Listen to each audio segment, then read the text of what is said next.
కలిసి పోటీ పెట్టుకున్నాడు బాగుండదు అనే ఆలోచనతోని గరియంటి కుమారు పెద్ద మనసుతోని ఊట్కూరు కుమార్ను ఆ వాడకున్న పెద్ద మనుషులు అందరు కూర్చొని ఏకాగ్రహం చేసినారు.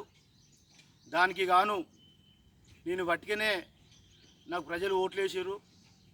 నా వంతు సాయంగా కుమార్ ఏమన్నా చేద్దామంటే ఈ ఇద్దరు కుమారులు ఆ యొక్క ఊట్కూరు కుమార్ ఇచ్చిన అమౌంట్తోని గరియంటి కుమార్ ఇంకా కొంత అమౌంట్ కలుపుకొని ఇక్కడ స్థానికంగా కనుకులలో ఉన్నటువంటి గుళ్ళకు అన్ని గుళ్ళకు ఈరోజు వాళ్ళు తలా గుడికో 6,000 5,000 చొప్పున ఇచ్చినారు.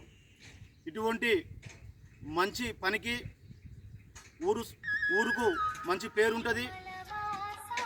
ఇట్లా చేసినందుకు గాను మా ముదిరాజ్ సంఘం తరపున వారిద్దరికీ పెద్దమ్మ తల్లి ఆశీస్సులు ఉండాలని కోరుకుంటూ మా గుడికి సహాయం చేసిన గరియంటి కుమారు ఊట్కూరు కుమార్ గారికి మా కుల సంఘం తరపున ప్రత్యేకంగా ధన్యవాదాలు తెలుపుతూ